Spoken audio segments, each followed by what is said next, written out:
ಈಗ ಮಂಡಿಯಲ್ಲಿ ಕಟ ಶಬ್ದ ಬರ್ತಿರುತ್ತೆ. ಸೊ ಅದು ಬಂದ ಮೇಲೆ ಸ್ವಲ್ಪ ಕಷ್ಟ ಹೋಗ್ಸೋದು. ಬರೋಕ್ಕೆ ಮುಂಚೆನೂ ಕೂಡ ಅದ್ರ ಸಿಂಪ್ಟಮ್ಸ್ ಹೇಗೆ ಗೊತ್ತಾಗುತ್ತೆ, ಅದಕ್ಕೆ ಬಣ್ಣ ಚಿಕಿತ್ಸೆನಲ್ಲಿ ಇಮಿಡಿಯೇಟ್ ಪರಿಹಾರ ಏನು, ಅದು ಪರ್ಮನೆಂಟ್ ಆಗಿ ಆ ಪರಿಹಾರ ಹೋಗಬೇಕು. ಬಂದ ಮೇಲೆನೇ ಸಾಲ್ವ್ ಮಾಡಬಹುದು. It's not big issue. Okay. So just reflexology ತಗೊಳೋದು. ಓಕೆ. ಇದು ಬಾಡಿ ರಿಫ್ಲೆಕ್ಸ್. ಬಾಡಿ ಇವೆರಡು ಮಾತಾಡಿ ನಮಗೂ ಹಂಗೆ ಅಂದ್ಬಿಟ್ಟಿದೆ. ಇದು ದೇಹದ ರಿಫ್ಲೆಕ್ಸ್. ಇದು ತಲೆ ಭಾಗ, ಎದೆ ಭಾಗ, ಇದು ಹೊಟ್ಟೆ ಭಾಗ, ಇವೆರಡು ಕಾಲು, ಇವೆರಡು ಕೈ. ಇದು ಬಲಗೈ ಎಡಗೈ, ಬಲಗಾಲು ಎಡಗಾಲು. ಇದು ಮಂಡಿ ನೀಪ್ ರೆಪ್ರೆಸೆಂಟ್ ಮಾಡುತ್ತೆ. ಓಕೆ. ಇಲ್ಲಿ ಸೌಂಡ್ ಯಾವಾಗ ಬರುತ್ತೆ? ಅಲ್ಲಿ ಫ್ಲೂಯಿಡ್ಸ್ ಕಡಿಮೆ ಆದಾಗ. ಅಲ್ವಾ? ಆ ಫ್ಲೂಯಿಡ್ನೇ ತರಬೇಕು ಅಂದ್ರೆ ಗ್ರೀನ್ ಕಲರ್ ಆಗ್ಬೇಕು ಇಲ್ಲಿ. ಓಕೆ. ಸುತ್ತ ಸುತ್ತ. ಎಸ್ ವೀಕ್ಷಕರೇ, ಗ್ರೀನ್ ಕಲರ್ ಹಾಕಿದಾಗ ನಿಮ್ಗೆ ಆ ಫ್ಲೂಯಿಡ್ಸ್ ಮತ್ತೆ ಅದು ರೀಜನರೇಟ್ ಆಗಲೇಬೇಕು. ಈಗ ನೋಡಿ, ಯಾವುದೇ ಒಂದು ವಸ್ತು ನೀರಿನಿಂದ ತುಂಬಿಕೊಂಡಿದೆ ಪ್ರಕೃತಿನಲ್ಲಿ ಅಂತಂದ್ರೆ ಅದು green colour. The best example ಎಲೆಗಳು. ನೀವು ಯಾವುದೇ ಮರದ ಎಲೆ ಮುಟ್ಟಿ ತಣ್ಣಗಿರುತ್ತೆ, ಆದ್ರೆ ಹಿಂಡಿದ್ರೆ ರಸ ಬರುತ್ತೆ. ಅಂದ್ರೆ ಇಲ್ಲಿ ರಸ ಕಡಿಮೆ ಆಗಿದೆ ಅಂದ್ರೆ ನೀವು ರಸ ಕುಡಿಯೋದೇನ್ ಬೇಕಾಗಿಲ್ಲ, ಆ ಕಲರ್ ತಂದ್ರೆ ಸಾಕು, ಗ್ರೀನ್ ಕಲರ್. ಓಕೆ. ಇಲ್ಲ ಮಂಡಿ ಚಿಪ್ಪು ಸೌದೋಗಿದೆ ಅನ್ಕೊಳ್ಳಿ, ಅವಾಗ ಎರಡು ಹತ್ರ ಆದಾಗ ಸೌಂಡ್ ಬರುತ್ತೆ. ಆ ಕಾರ್ಟಿಲೇಜ್ ಸೌದಿರುತ್ತೆ. ಆ ಕಾರ್ಟಿಲೇಜ್ ಡೆವಲಪ್ ಆಗೋದು ಯಾವ ತತ್ವದಿಂದ ಅಂದ್ರೆ ಪೃಥ್ವಿ ತತ್ವದಿಂದ. ಆ ಪೃಥ್ವಿ ತತ್ವನ ಎದರಿಂದ ಡೆವಲಪ್ ಮಾಡ್ತೀವಿ ಅಂದ್ರೆ ಯೆಲ್ಲೋ ಕಲರ್. ಯಾವುದೇ ಒಂದು ಹಣ್ಣು ಎಲೆ ಭೂಮಿಗೆ ವಾಪಸ್ ಹೋಗ್ಬೇಕಂದ್ರೆ ಯೆಲ್ಲೋ ಕಲರ್ ಇರುತ್ತೆ.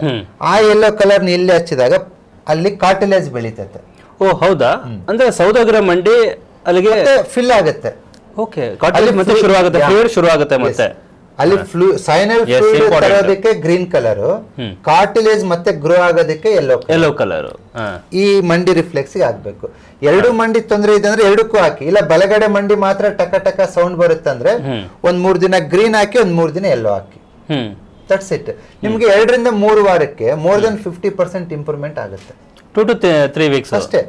ಇಲ್ಲ ಸರ್, ಅದು ಅದ್ರ ಜೊತೆ ನೋವು ಇದೆ ಅನ್ಕೊಳ್ಳಿ, ನೋವು ಕಮ್ಮಿ ಆಗೋದಕ್ಕೆ ಸ್ಕೈ ಬ್ಲೂ ಹಾಕಿ. ಓಕೆ.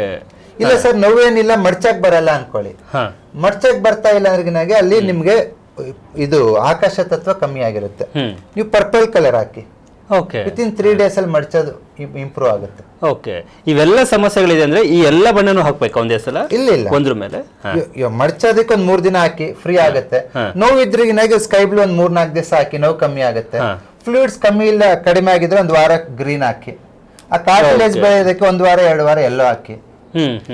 ನೀವು ಕಲರ್ ನೀವೇ ಡಿಸೈಡ್ ಮಾಡಿ ಯಾವ ಕಮ್ಮಿ ಆಗ್ಬೇಕು, ಯಾವ್ದು ರೀಜನರೇಟ್ ಆಗ್ಬೇಕು ಅಂತ. ಅಷ್ಟೇ ಸಿಂಪಲ್. ಇಷ್ಟೇನೆ. ಈ 4 ಕಲರ್ ಪರಿಹಾರನ ಇದು? Yes, permanent. ಇದಾದ್ಮೇಲೆ ಮತ್ತೆ ಅವರೇ ಚೆಕ್ ಮಾಡ್ಕೊಳ್ಬಹುದು. ಸೌಂಡ್ ಬರ್ತಾ ಇದ್ದ ಚೆಕ್ ಮಾಡ್ಕೋಬಹುದು, ಆರಾಮಾಗಿ ಕುಂತ ಎದ್ದೇಳ್ಬಹುದು. Simple logic. ಇವಾಗ ನಿಮ್ಗೆ ಮಂಡಿ ಕರೆಕ್ಟಾಗಿ ಸೌಂಡ್ ಬರ್ತಿತ್ತು ಅಂದ್ರೆ 3 ದಿನ ಎಲ್ಲ ಹಾಕಿ, 3 ದಿನ ಗ್ರೀನ್ ಹಾಕಿ, ನೆಕ್ಸ್ಟ್ ಸೌಂಡ್ ಇರಲ್ಲ. ಓಕೆ. ಒಂದ್ 2 ರೂಪಾಯಿ ಖರ್ಚಾಗತ್ತಾ, 5 ರೂಪಾಯಿ ಖರ್ಚಾಗತ್ತಾ? ಒಂದ್ ಸ್ಕೆಚ್ ಪೆನ್ 150 ರೂಪಾಯಿ ಕೊಟ್ಟು ತಗೊಂಡ್ರೆ ನಿಮ್ಗೆ 1 ವರ್ಷ ಬರುತ್ತೆ. ಅದು ಒಂದು ವರ್ಷ ಫ್ಯಾಮಿಲಿಗೆ, ಹೋಲ್ ಫ್ಯಾಮಿಲಿಗೆ 1 year ಬರುತ್ತೆ. ಓಕೆ. ಈಸಿಯಾಗಿ ಮನೇಲೆ ಮಾಡ್ಕೋಬಹುದು. ಎಸ್ ವೀಕ್ಷಕರೇ, ಹಾಗಾದ್ರೆ ಮಂಡಿ ನೋವು ಬರ್ತಾ ಇದೆ ಅಥವಾ ಕಾಲು ನೋವು ಆಗ್ತಿದೆ, ಜಾಯಿಂಟ್ ಪೇನ್ ಬರ್ತಾ ಇದೆ ಅಂದಾಗೆ ಈ ಒಂದು ಸಿಂಪಲ್ ರೆಮಿಡಿನ ಯೂಸ್ ಮಾಡ್ಕೊಳ್ಳಿ. ಬಣ್ಣಗಳಷ್ಟೇ ರೀ, ಬಣ್ಣಗಳಲ್ಲೇ ಬದುಕು ಬಂಗಾರ ಆಗೋಗ್ಬಿಡುತ್ತೆ. ಡಾಕ್ಟರ್ ಬಸವರಾಜ್ ಜೊತೆ ಮತ್ತೆ ನೆಕ್ಸ್ಟ್ ಎಪಿಸೋಡ್ ಮುಂದುವರಿಯುತ್ತೆ. ಬಸವ ಆಕ್ಯೂ ಅಕಾಡೆಮಿ ಮನೆಗೆ ತಲುಪ್ತಾ ಇದೆ ಬಣ್ಣ ಚಿಕಿತ್ಸೆ. ಪ್ರತಿಯೊಬ್ಬರು ಕೂಡ ಬಳಸ್ಕೊಳ್ತಾ ಇದ್ದಾರೆ. ಸುಮಾರು 2,500-3 ಸಾವಿರ ವಿಡಿಯೋಗಳನ್ನ ಮಾಡಿದ್ದಾರೆ. ಹಾಗಾಗಿ ಜನ ಅದನ್ನ ಅಕ್ಸೆಪ್ಟ್ ಮಾಡ್ಕೊಳ್ತಾ ಇದ್ದಾರೆ. ಟ್ರೀಟ್ಮೆಂಟ್ ಅವರೇ ತಗೋತಾ ಇದ್ದಾರೆ. ನಿಮ್ಮ ಕಾಯಿಲೆನ ನೀವೇ ವಾಸಿ ಮಾಡ್ಕೋಬೇಕು, ನಿಮ್ಮ ಮನೇಲಿ ಇಟ್ಕೊಂಡೇ ವಾಸಿ ಮಾಡ್ಕೋಬೇಕು. 1 ಇಲ್ಲ 2 ರೂಪಾಯಿ ಖರ್ಚಿನಲ್ಲಿ. ಸೊ ಅಂತ ಒಂದು ಟಿಪ್ಸ್ನು ಕೂಡ ಇವಾಗ ಕೊಡ್ತಾ ಇದ್ವಿ. ಮಿಸ್ ಮಾಡ್ದಂಗೆ ಎಪಿಸೋಡ್ಗಳನ್ನ ನೋಡ್ತಾರೆ. ಸರಣಿಯಾಗಿ ಬರ್ತಾ ಇದೆ, ಪ್ರತಿ ದಿನನೂ ಕೂಡ ಈ ಎಪಿಸೋಡ್ಗಳು ಬರ್ತಾ ಇದೆ. ಯಾಕಂದ್ರೆ ಮನೆಗೆ ಕಡೆ ಈ ಬಸವ ಆಕ್ಯೂ ಅಕಾಡೆಮಿಯ ಸಬ್ಜೆಕ್ಟ್ ರೀಚ್ ಆಗ್ತಾ ಇದೆ. ಹೌದು, ಪ್ರತಿಯೊಬ್ಬರು ಕೂಡ ಇದು ಕನೆಕ್ಟ್ ಆಗ್ತಾ ಇರೋದ್ರಿಂದ